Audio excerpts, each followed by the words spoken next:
Boa noite, obrigado pela simpatia e audiência. Faz hoje precisamente um ano que a Rússia, a maior potência nuclear do mundo, atacou a Ucrânia.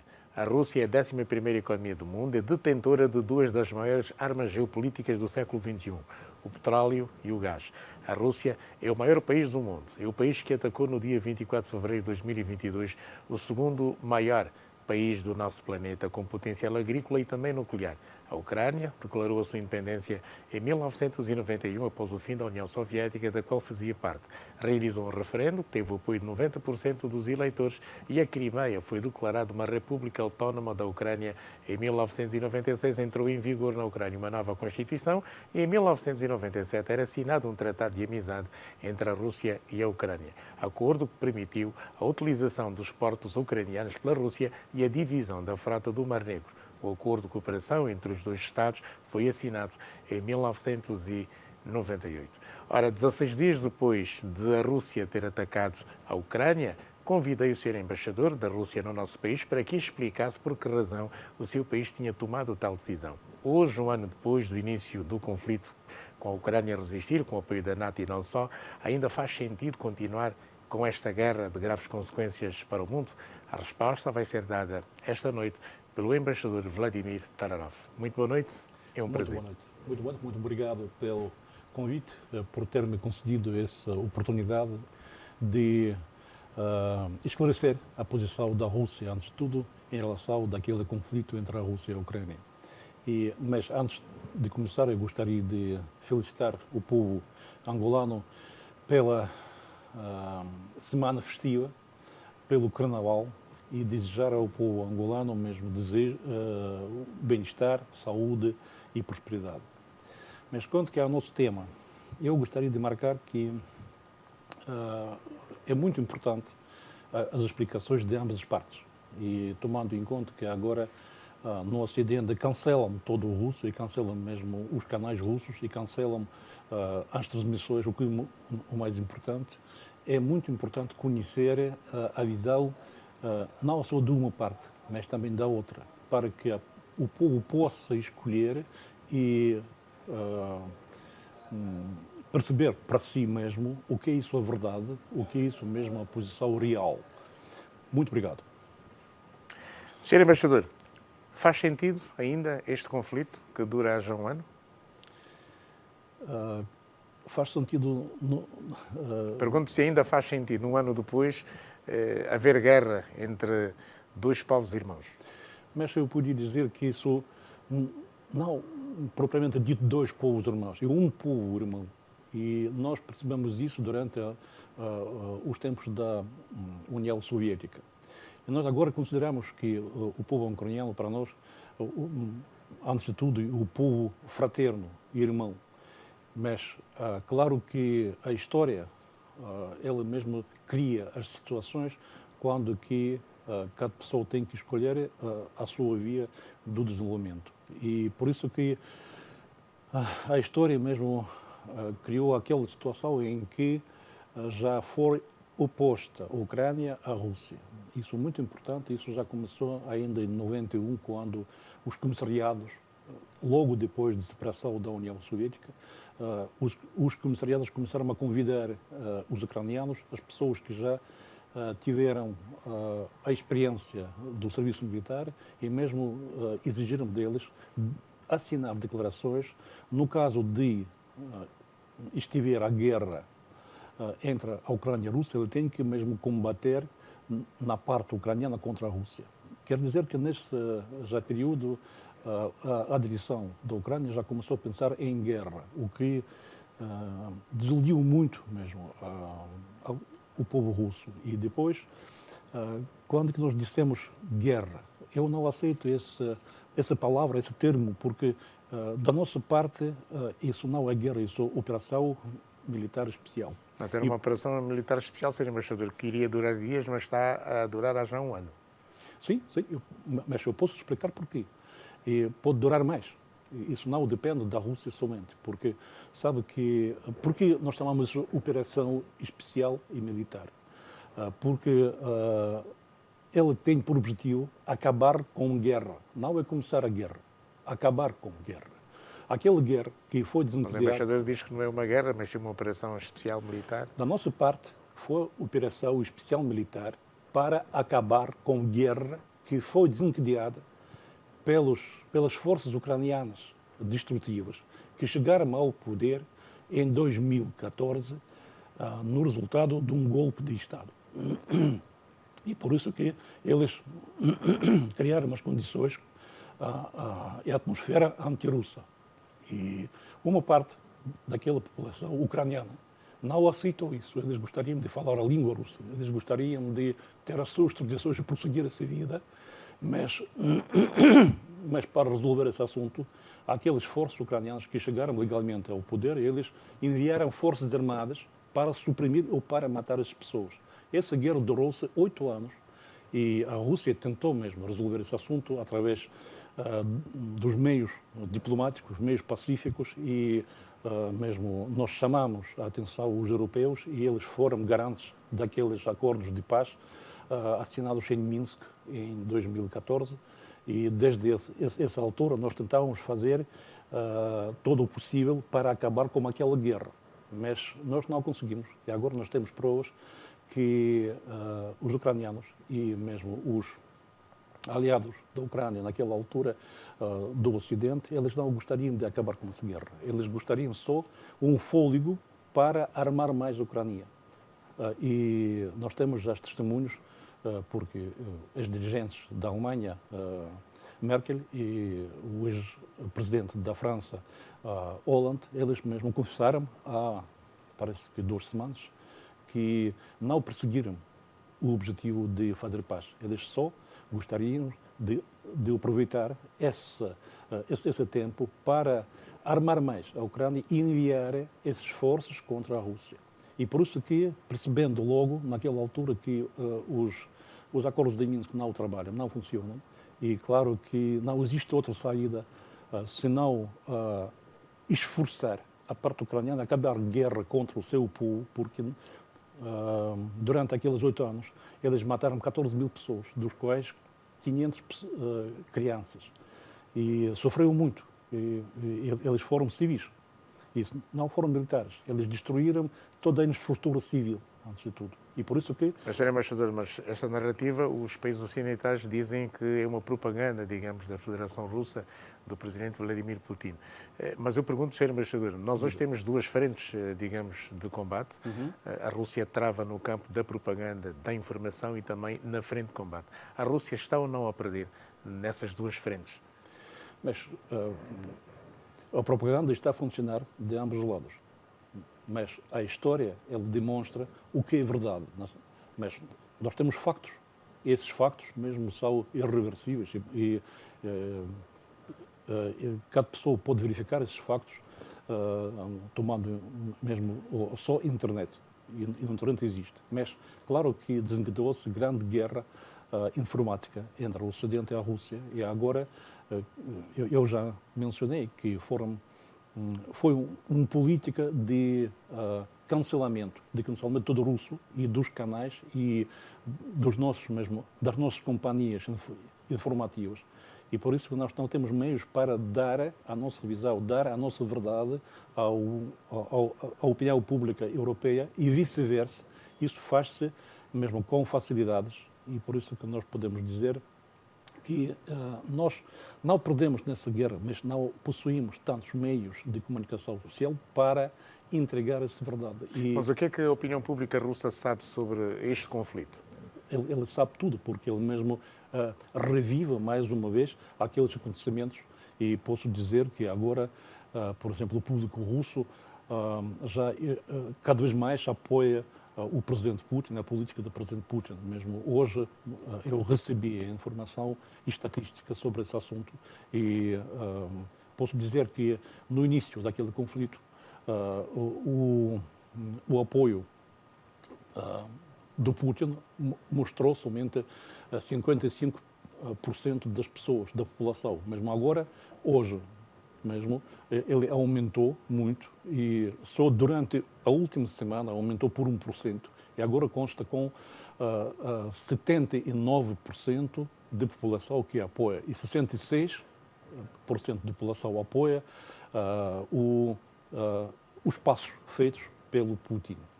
E vice-versa. Por exemplo, nós temos agora os dados que o Zelensky tem só 26% de apoio do seu população própria.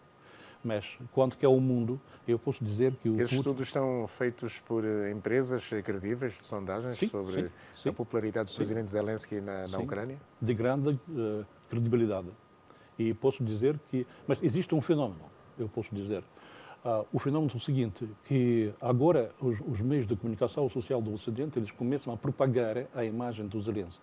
Eles mostram essas filmagens, fotos e outras possibilidades de mostrar mesmo a figura do Zelensky, mesmo durante... Mas à escala mundial, Sr. Embaixador, o Zelensky é hoje uma figura de referência mundial, portanto, está em todos os palcos, digamos, da política internacional, ocidental e não só. Mas podemos alvo dizer... de todas as condecorações sim. E com acesso, digamos assim, às grandes tribunas mundiais. Sim, mas quem oferece as tribunas mundiais? Quem dá essa possibilidade de intervir?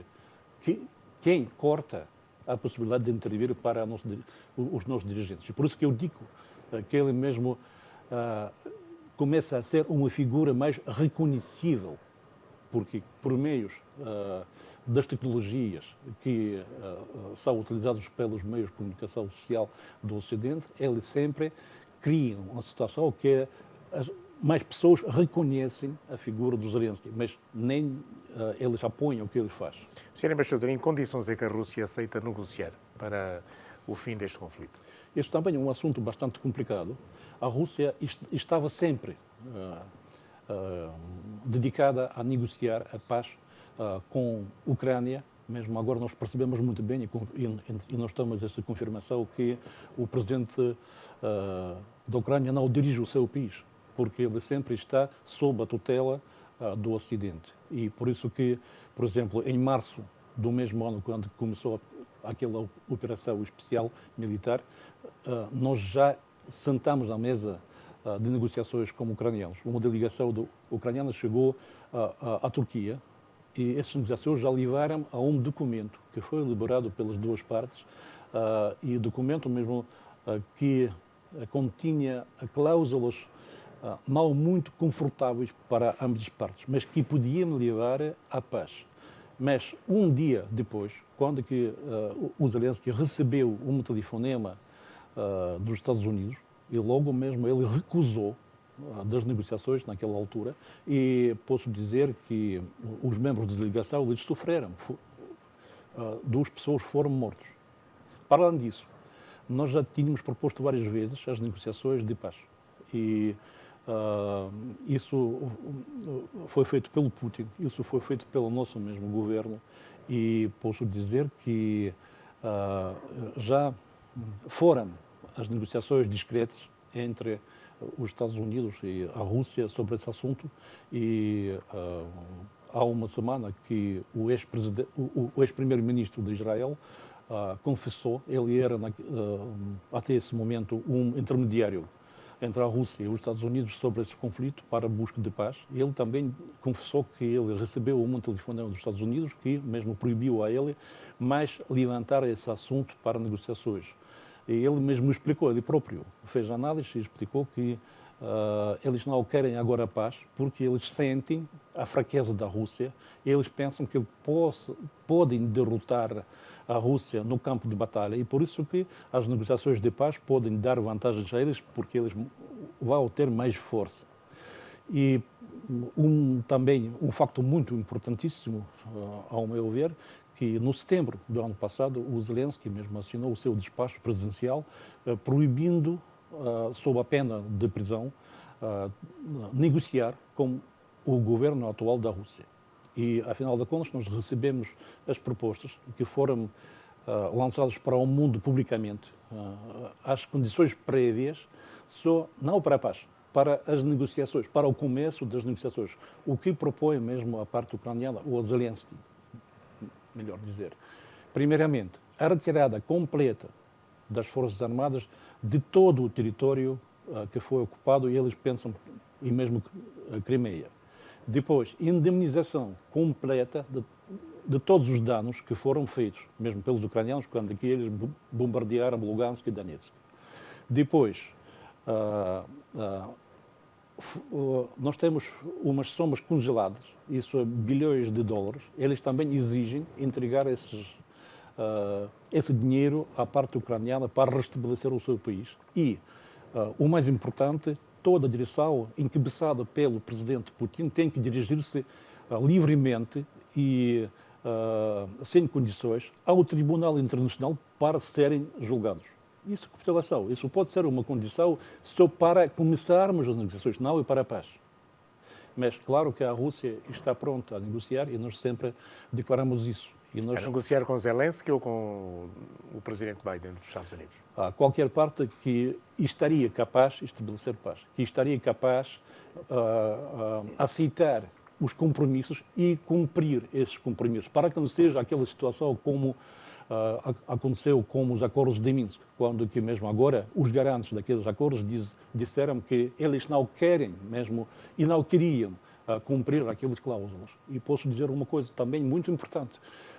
Quando que nós condenamos o Ocidente pela mentira, logo apareceu o ex-primeiro-ministro da Grã-Bretanha, John Morrison, e declarou uma coisa, ao meu ver, uma palavra nova na diplomacia. Ele disse que sim, nós sabíamos bem que nós não vamos cumprir isso. Nós também perseguimos um objetivo que fazia mesmo um objetivo nacional. E por isso que nós fizemos a imitação da diplomacia. Pode imaginar o que é isso? A imitação da diplomacia, isso é uma palavra muito nova mesmo nas relações exteriores ou internacionais, e mesmo na ONU. Mas quando que os acordos de Minsk, eles foram aprovados pela ONU, e a ONU mesmo, toda a comunidade em complexo, eles mesmo disseram e confirmaram que isso é uma base de estabelecimento de paz. Mas não aconteceu. Sr. Embaixador, a União Europeia acaba de aplicar mais um pacote de sanções à Federação da Rússia, é o 10º pacote, agora no valor de 11 mil milhões de euros. Isso não trará, digamos, consequências económicas para a Rússia? Todas essas sanções estão a ser aplicadas desde o início do conflito. Não vai afetar social e economicamente o povo russo? Eu devo dizer que cada sanção traz mesmo prejudicações para cada economia. E cada sanção ele pode refletir-se não só a economia da Rússia, mas também aqueles parceiros da Rússia que cooperam em vários domínios. Mas aconteceu um fenómeno muito interessante quando que eles declararam sanções, mas essas sanções foram declaradas não só por ocasião da operação especial, não daquele conflito que desencadeou-se na Ucrânia. Muito antes, foram expulsados os diplomados dos países europeus, dos Estados Unidos. Depois eles mesmo retiraram da nossa posse a nossa propriedade privada, violando todas as regras internacionais. E a regra a regra principal do desenvolvimento do capitalismo e do imperialismo, antes de tudo, porque sabe que isso é uma vaca sagrada do imperialismo e sua propriedade privada. Mas, afinal de contas, claro que nós, naquela altura, quando deixou de existir a União Soviética, decidimos fazer interligação entre a Rússia e os países ocidentais. E nós pensávamos, naquela altura, que essa interligação vai permitir ficar mais próximos, mais interligados e não permitir qualquer que seja conflito, qualquer que seja guerra entre os nossos povos, porque economias interligadas não permitam isso. Mas, afinal de contas, o que nós podemos ver, eles recusam dos nossos recursos, eles recusam do nosso gás, do nosso petróleo mesmo, e isso prejudicou muito a economia da Europa, que já numa situação muito precoce. Mas quando que a Rússia, quando é que nós percebemos, nós somos autossuficientes em matérias-primas, em recursos humanos, e recursos humanos bem formados, bem preparados para o trabalho tecnológico de alta Mas a Rússia, tecnologia. neste momento, Sr. Embaixador, a Rússia está a perder muito dinheiro também com o preço tabelado agora do petróleo a $50. Mas tanto faz. Sabe que o petróleo nós vendemos aos preços menores. Mas isso também vai dar proveito para a economia da Rússia. E nós já encontramos os outros parceiros com quem nós cooperamos nesse domínio. Eles já compram aquele petróleo também por preço mais elevado. Isso não prejudicou muito a economia. E posso dizer outra coisa. Quando nós percebemos que essa cooperação internacional já começou a destruir a nossa economia, o governo da Rússia ele tomou rumo para a autossuficiência econômica. E agora nós começamos a desenvolver aquelas áreas que foram completamente destruídas depois da queda da União Soviética, como que a construção dos aviões, como a indústria tal chamada pesada, a construção dos automóveis, etc, etc, etc. E nós esperávamos naquela altura que nós estaremos mesmo sem problemas com os produtos alimentícios, porque a Europa começou a fornecer aqueles produtos mesmo feitos mesmo por estandartes, pode dizer, estandartes da Europa. Mas quando que eles deixaram de fazer isso, nós já desenvolvemos de tal maneira a nossa economia agrária que nós podemos fornecer estes produtos para fora. E sabe que existem os problemas agora com o fornecimento do nosso trigo, por exemplo, do milho, dos nossos adubos. Eles mesmo fazem barragem para que nós possamos fazer nada. E aquela história, quando eles congelaram 300 mil toneladas de nossos adubos nos portos de Europa, e nós, percebendo que isso já é o adubo perdido, nós dissemos aos europeus descongelar isso e entregar àqueles países que necessitam. Por exemplo, isso pode ser países da África. E nós já enviamos mensagens para aqueles países que eles podem retirar isso. Mas nem sempre acontece porque os europeus não permitem fazer isso. Senhor Embaixador, a Rússia, no entanto, está a perder muitos aliados estratégicos. Neste momento tem apenas do seu lado a Bielorrússia e a China. Quero comentar. Mas sabe que isso é um termo bastante relacionado. Os aliados para quê? Nós não fazemos amizade contra alguém. E isso nunca houve. Posso dizer uma coisa, que mesmo existem aliados que percebem muito bem que depois da Rússia pode ser outro país. Pode ser a China, pode ser mesmo podem ser os países africanos. O que nós podemos ver agora, uma ditadura dos países ocidentais contra a África. E nós sentimos isso durante as nossas visitas, as visitas dos nossos dirigentes. Por exemplo, Lavrov, quando já vamos falar disso na segunda parte, Sr. Embaixador, da visita do chefe da diplomacia da Rússia, uma coisa, à África do Sul, Angola e o Reino de Satina. Está bem, mas prosseguindo aquela mesma ideia, eu posso dizer uma coisa, que a Europa e o alto funcionário da União Europeia, José Borrell, ele mesmo publicamente disse isso, que a Europa, isso é um jardim que floresce, não é? E o resto do mundo, isso é selva, com as pessoas selvagens. E por isso que nós temos que, eles dizem, europeus têm que mesmo defender os seus valores contra aqueles indígenas, não é? Mas, e depois eles chegam para a Europa dizendo que a Rússia quer mesmo dominar ou quer pressionar. Nunca fazemos isso. E por isso que, quando que os aliados, a Rússia só pretende defender e estabelecer a ordem mundial justa. Não é mesmo unipolar, mesmo não é bipolar. Mas a Rússia preparou-se para esta guerra longa, ou seja, Embaixador, uma operação especial, como designou Vladimir Putin, está transformada numa guerra, digamos, de longa duração. Está preparada a Rússia para enfrentar os países da NATO? Sim, nós não podemos deixar de defender aqueles povos que sofreram muito. E nós temos que prosseguir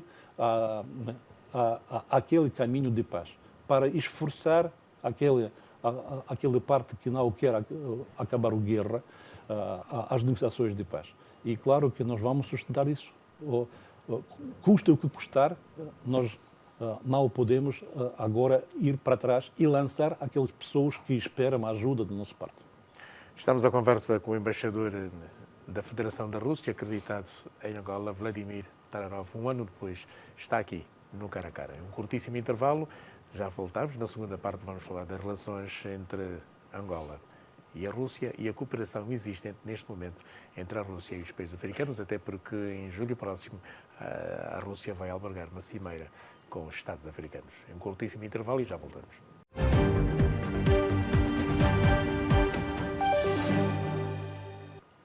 E estamos de volta à conversa com o embaixador da Rússia acreditado no nosso país, Vladimir Taranov. Um ano depois do início do conflito, voltamos a estar à conversa desta feita para falarmos do desenrolar deste conflito, que faz hoje um ano, e também da cooperação existente entre a Rússia e Angola. Senhor embaixador, voltando à nossa conversa, falemos agora da cooperação entre Luanda e Moscovo. O chefe da diplomacia da Rússia, Sergei Lavrov, esteve muito recentemente no nosso país, numa digressão africana que incluiu Angola.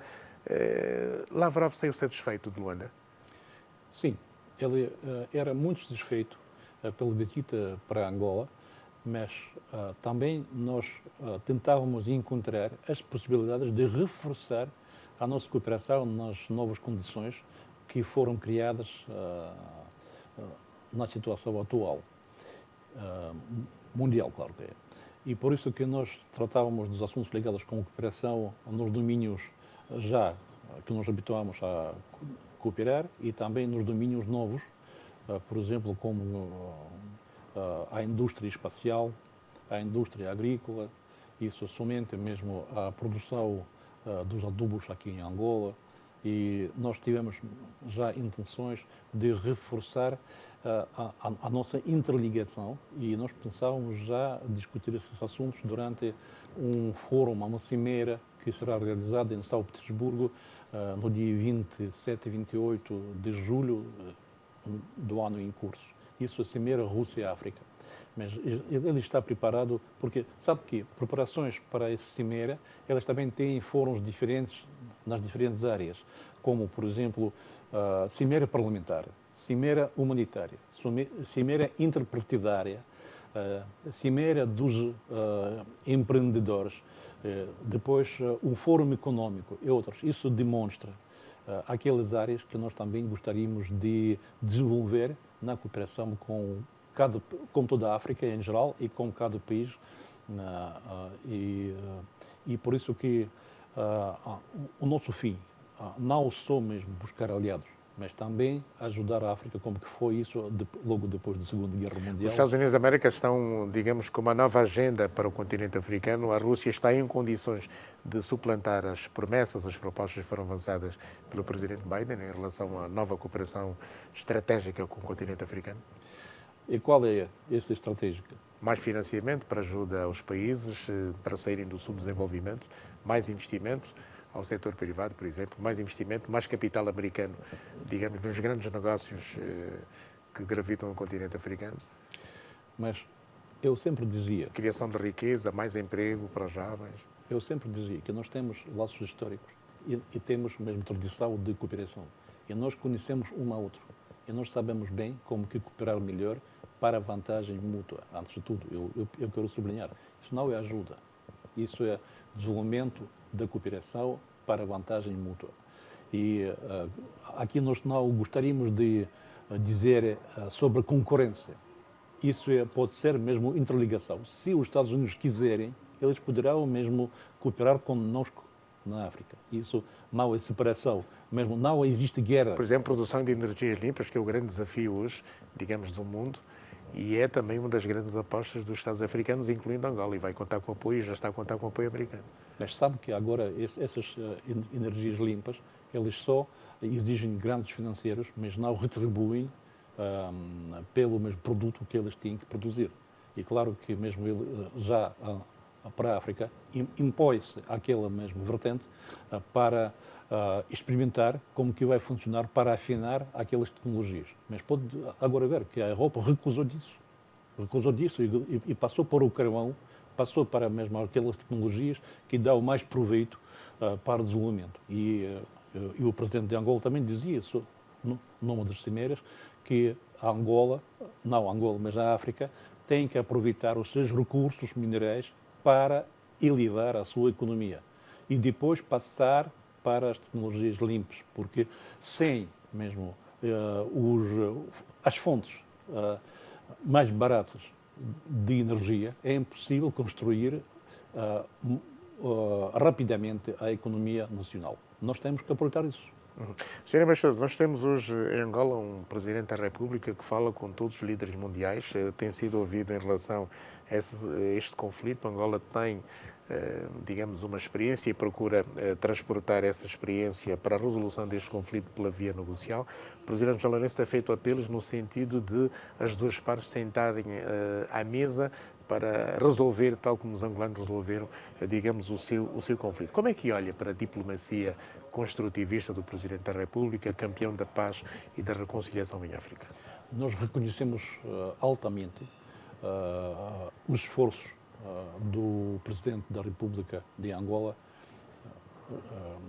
João Manuel Gonçalves Lourenço, e claro que nós aceitamos aqueles conselhos que ele mesmo entrega à parte russa. E nós pensamos também que isso é um caminho de dois sentidos, não é para um sentido só. E nós pensamos também que o líder angolano devia mesmo dirigir-se a outras partes, a ucranianos, aos Estados Unidos. Como que já expliquei, que nós estamos prontos a negociar, mas somente aquela parte que trava esse processo e obstaculiza. Mas é claro que nós saudamos qualquer que seja a iniciativa que possa levar-nos à paz. E claro que nós podíamos aproveitar qualquer que seja intermediário para que nós possamos sentar à mesa das negociações e aliviar aquela situação tanto para a Rússia como para a outra parte. Nós não somos mesmo, não temos essa intenção de liquidar a Ucrânia, não temos mesmo a intenção de combater o povo ucraniano, não. Como já disse, o objetivo principal da operação especial militar, isso é acabar com a guerra que foi começada em 2014 pela parte ucraniana contra o seu povo. E esse fim pode ser atingido na mesa das negociações. Sr. Embaixador, várias figuras envolvidas neste conflito do lado da Rússia têm aparecido no campo da propaganda e da informação ocidental como estando a desaparecer em condições misteriosas. Portanto, até que ponto é que essas informações são verdadeiras, que dão conta do desaparecimento de figuras, digamos, civis e militares envolvidas no conflito? Ao meu ver, isso é propaganda, pura propaganda, porque eu tentava mesmo esclarecer esse assunto quando que eu recebia a informação pela internet. Mesmo logo mesmo consultei com Moscou, consultei com as fontes que eu mesmo confio e posso dizer que não existe mesmo esse fenómeno. Mas somente eu posso dizer que sim, existem mortes numa linha de combates. Que eu saiba, só foram mortos 5 coronéis.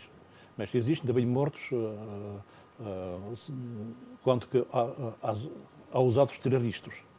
Isso é, mesmo foi feito com um jornalista Dugina, que foi explodido no seu automóvel pelas forças ucranianas. E já foi isso confirmado, eles também declaram que eles abriram uma caça aos civis e mesmo aos militares, eles reúnem mesmo a informação onde que eles vivem, o que eles fazem, quais são as casas deles, mas eu não sei se isso é mesmo verdadeiramente esse processo está em marcha. Mas, afinal de contas, existem perdas da nossa parte também, tanto como ucranianos, mas posso dizer que agora ucranianos mais ou menos perderam 256 mil pessoas, enquanto que a parte russa 14 mil pessoas. Mas, Sr. Embaixador, a Rússia está a perder muitos militares na frente de combate. 14 mil pessoas. Já isso é uma estatística oficial. Não acha que são números muito baixos para aquilo que tem sido divulgado pela imprensa ocidental? Os jovens que recebem muito pouco treinamento para uma frente militar, digamos, contra um adversário que está cada vez mais organizado e mais forte com material bélico da NATO. Mas, afinal de contas, isso também é uma falta de informação, antes de tudo. Porque quando que nós fizemos o recrutamento para as Forças Armadas, eu devo dizer que isso é uma informação oficial, só 10% daqueles recrutados que estão na linha de combate.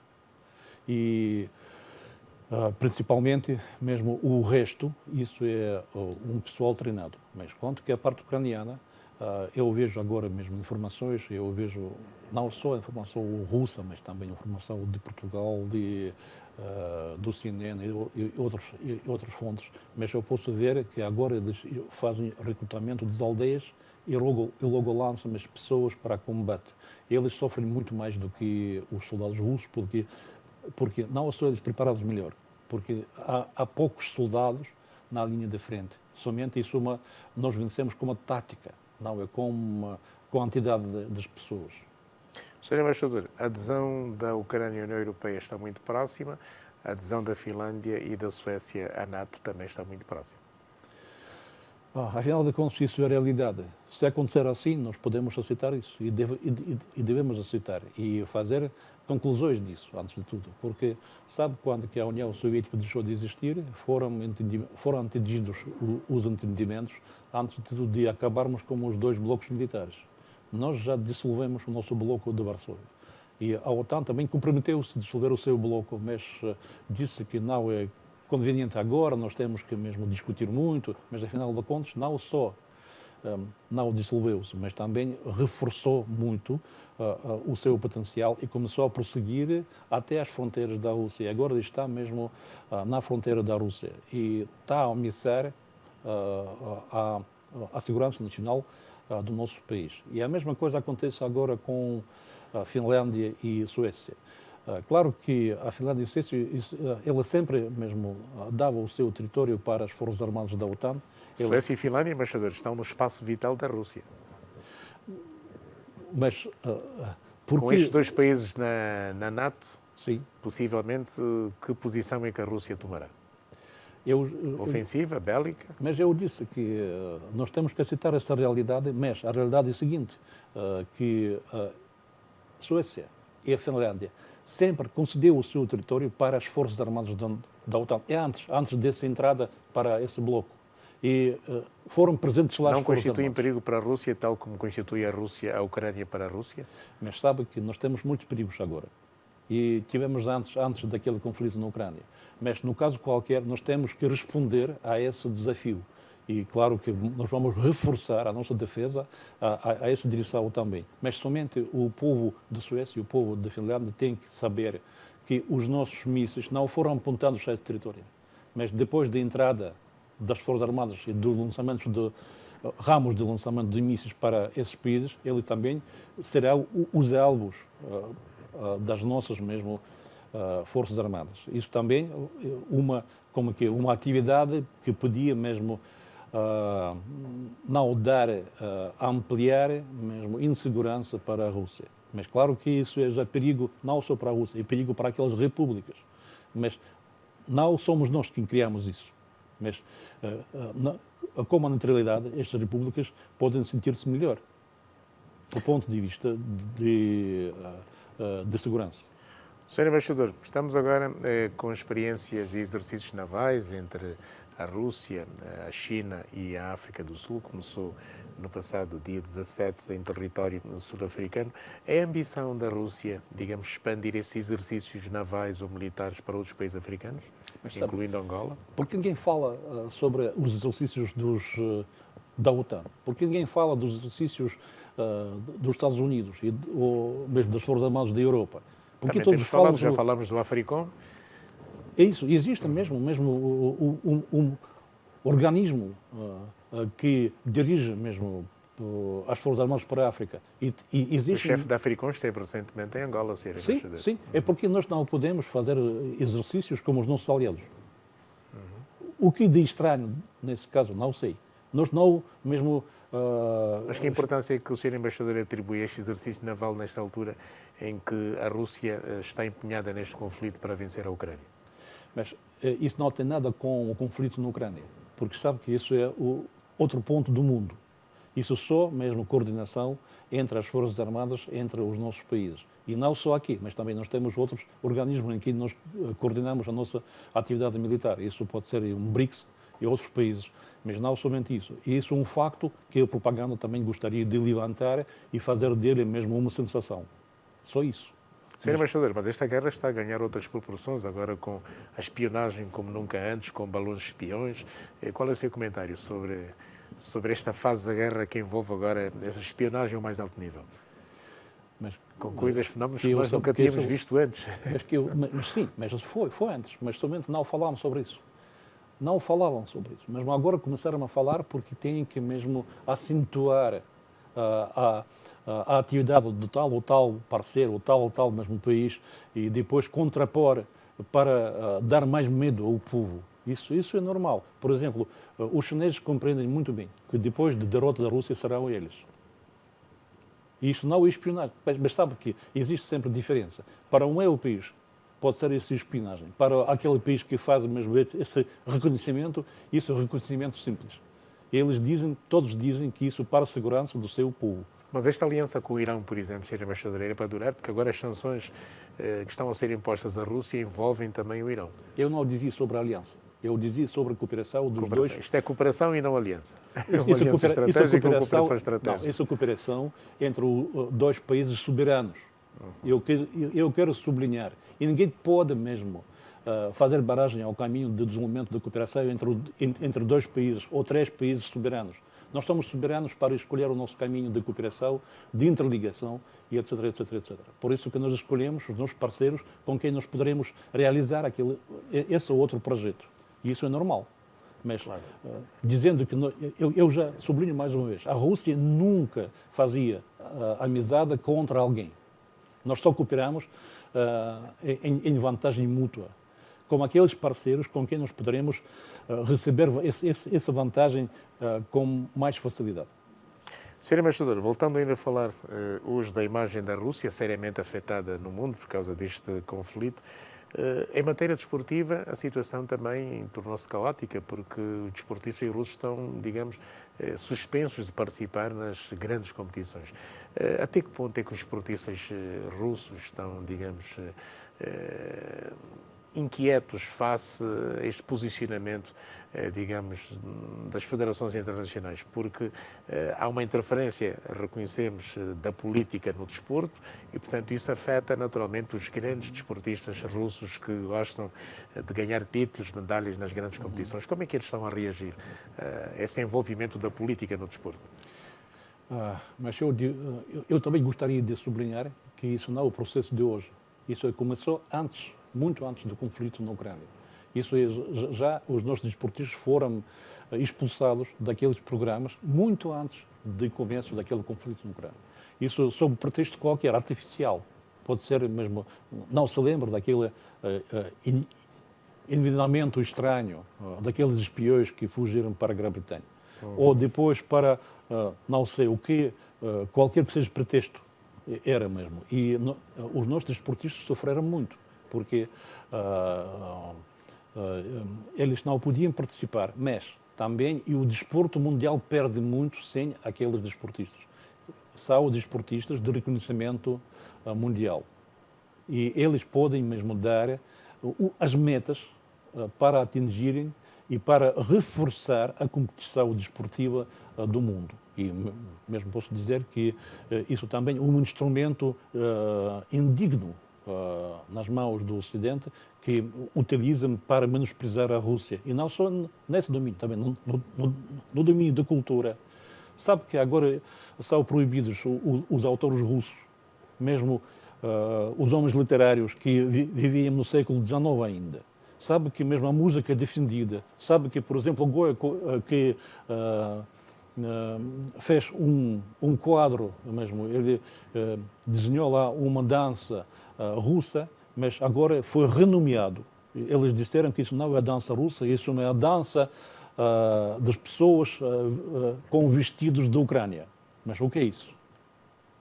Mas pode imaginar, agora no mundo não ocidental reina a política de cancelamento de todo o russo.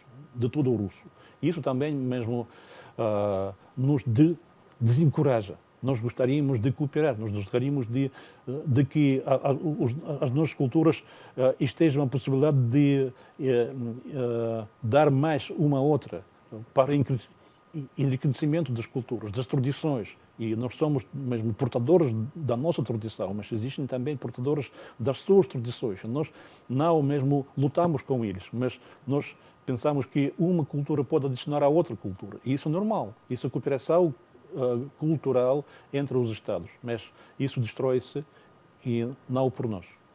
Sr. Embaixador, estamos já no fim da nossa conversa. Eu gostaria de recuar no tempo para falar da presença do Sr. Embaixador no princípio do fim do nosso conflito, 90-91, quando esteve na Comissão Conjunta Político-Militar e foi vítima até também de um atentado, porque saiu ferido naquela altura. Pela sua experiência e sabendo nós que o Sr. Embaixador é dos poucos embaixadores plenipotenciários autorizados a falar sobre este conflito, eu gostaria de saber se, digamos, noutras latitudes, digamos, se conhece profundamente as razões que levaram a que a Rússia, digamos, atacasse a Ucrânia no dia 24. Acha que todo o mundo conhece, digamos, as razões que levaram a Rússia a iniciar esta guerra com a Ucrânia há um ano? O problema consiste nisso, principalmente porque a propaganda ocidental não deixa dar a informação correta da nossa parte e explicar a nossa posição. E por isso que a maioria das pessoas no mundo não... E o que é que a Rússia tem feito para inverter esta situação? Mas sabe, por exemplo, a Angola deixou de exibir dois canais russos. Por quê? Eles foram canais na língua russa. E nós tentávamos mesmo corrigir a situação. RTR e Rússia 24. E sabe o que, uma coisa mais cínica, que deixou de exibir um dia antes da chegada para cá do Ministro dos Negócios Estrangeiros, do Lavrov. E o Sr. Embaixador pediu explicações ao Ministro Tete António sobre isso? Nós percebemos bem que isso não é culpa da parte angolana, antes de tudo, porque eles só transmitem um pacote de canais. Sim, porque essa distribuidora, este pacote não é da responsabilidade das autoridades angolanas. Está na Europa. Exatamente. E o satélite não está. Mas isso também é um fator que influencia muito ao conhecimento das pessoas sobre aqueles acontecimentos. E posso dizer que nós estamos agora a propor à parte angolana utilizar as capacidades do satélite ANGOSAT 2 para que nós possamos transmitir um pacote dos canais russos aqui em Angola, porque aqui há muitas pessoas formadas na Rússia, eles possuem a língua russa, eles mesmo querem saber os acontecimentos dentro do nosso país e a posição do nosso país na arena internacional. O ANGOSAT 2 é hoje a grande marca da cooperação entre a Rússia e a Angola. Sim, é uma grande marca, e não só para a Rússia, e isso é principalmente para Angola, porque nós ajudamos a Angola a criar uma indústria espacial, não só lançando um satélite, mas também criando aqui uma base terrestre muito sofisticada, que vai permitir não somente dirigir aquele satélite, mas, e mais parece que 2 satélites podem fazer isso.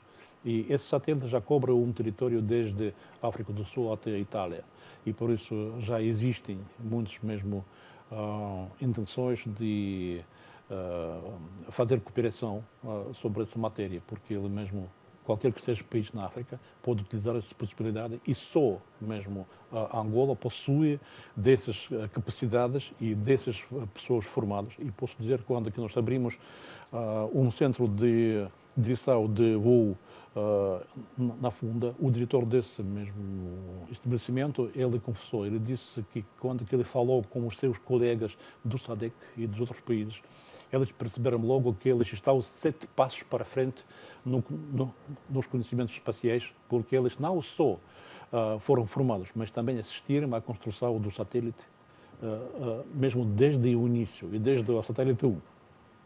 Sr. Embaixador, continua a visitar Angola de caminho ao Cunene? Sim, mas eu continuo, eu já tive a possibilidade, sabe que muito trabalho. Eu sempre mesmo tento fazer alguma coisa para aproximar mais os nossos países, para que os nossos povos já possam trocar de novas realidades na vida dos nossos países. E claro que não tive possibilidade de visitar agora Angola renovada desde mesmo 91, mas eu fiz isso com a minha família e amanhã também eu vou, não amanhã, isso no dia 20 eu vou também para mostrar à minha filha que chega para Angola. Eu posso dizer que eu fiquei um pouco atrapalhado, sabe porquê? A Luanda não é Angola agora, a Angola é outro país. Quando aqui mesmo atravessa Angola pode ver zonas climáticas diferentes, mesmo o povo que é diferente mesmo do capital. O povo pobre, mas sempre aberto. sempre está pronto a ajudar, mesmo.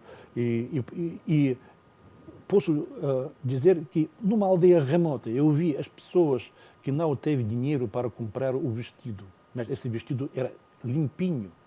Limpinho quer dizer que é uma pessoa com dignidade. Isso dá muito perspectiva para Angola. Só temos que cooperar mais na formação dos quadros, na educação, o que é mais importante, da juventude, que já compõe mais de 60% da população. Isso é uma importância mesmo que temos que prestar atenção a isso. Senhor Embaixador, foi um prazer tê-lo aqui hoje, um ano depois do início do conflito entre a Rússia e a Ucrânia.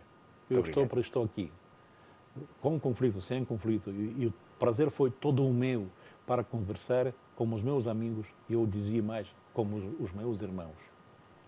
Muito obrigado. Na primeira pessoa, Vladimir Tararov, embaixador extraordinário e plenipotenciário da Federação da Rússia, acreditado no nosso país. Faz hoje um ano que iniciou a guerra entre a Rússia e a Ucrânia. Foi a 24 de fevereiro de 2022. Faz hoje um ano. Muito boa noite. Certamente correspondeu à sua expectativa. Foi um prazer.